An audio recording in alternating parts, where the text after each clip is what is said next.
حان الآن موعد حمام الزيت. أنا باعمله مرتين في الأسبوع، بقى لي كده 6 مرات مستخدماه، أنتم شايفين شكل الإزازة، يعني أنا استخدمته 6 مرات، باخد منه كمية بسيطة وكنت بادهنه على شعري واسيبه ساعتين. بس المرة دي بقى قُلت إن أنا هاعمله حمام زيت بس هازوّد معاه حاجة تانية، زيت تاني. الزيت الرنغبوري ده مش قادرة أقول لكم على جماله، هاقول لكم أنا لاحظت إيه على شعري في خلال ال3 مرات اللي أنا عملتهم دول، هو 6 مرات يعني 3 أسابيع، لإن أنا باعمله مرتين في الأسبوع. باخد منه كمية وحطيت معاه بقى المرة دي زيت جوز الهند عشان خاطر يرطّب لي شعري، كمان زيت الرنغبوري بيرطّب الشعر مش بيهيّشه نهائي، فيه كل الزيوت اللي شعرِك محتاجها، أنا مش قادرة أقول لكم على جمال الزيت ده.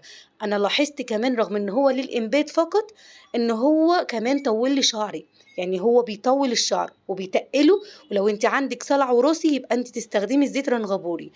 هتشوفي النتيجة من تاني أسبوع، ده بجد. طبعًا أنا حطيت زيت جوز الهند، وحطيت زيت رنغبوري وخلطتهم مع بعض ووزّعتهم على شعري، وشغّلت البروكاب تِلت ساعة من تِلت لنُص ساعة زي ما أنتِ عايزة عشان تفتحي المسام بتاعة الفروة.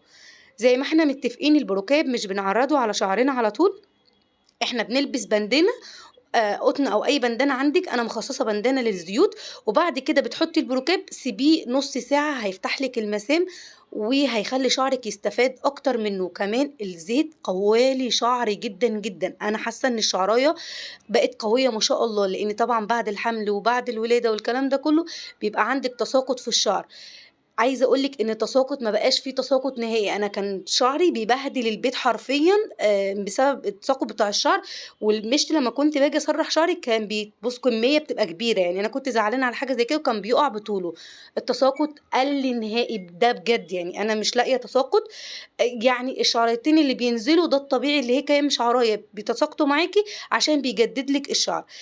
بعد كده طبعًا زي ما قُلت لكم أنا استخدمت معاه زيت جوز الهند المرّة دي، استخدمت رنغبوري وزيت جوز الهند.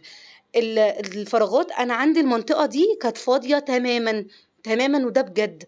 بُصّوا الزيت ده ملا لي المنطقة دي، أنا مش قادرة أقول لكم إزاي، أنا كانت فاضية خالص، ده حقيقي كانت فاضية جدًا وشعري كان راجع لورا وحتى قُرطي كانت طالعة بسبب الفراغات اللي قدّام. لمّا شعري بدأ يطلع زي ما أنتم شايفين الbaby hair اللي طالع فرق تاني، ده بُصّوا من تالت أسبوع، طبعًا أنا من تاني أسبوع شايفة نتيجة، كل أمّا آجي أصوّر لكم الفيديو مستنية الأسبوع التالت عشان أشوف لو التساقط هيرجع تاني والّا لأ. ما فيش تساقط هيرجع تاني، حلو جدًا للصلع الوراثي، الناس اللي عندها صلع وراثي الزيت ده تستخدمه على ضمانتي أنا. هاتي الأصلي عشان تشوفي النتيجة، والنتيجة من تاني أسبوع هتشوفيها.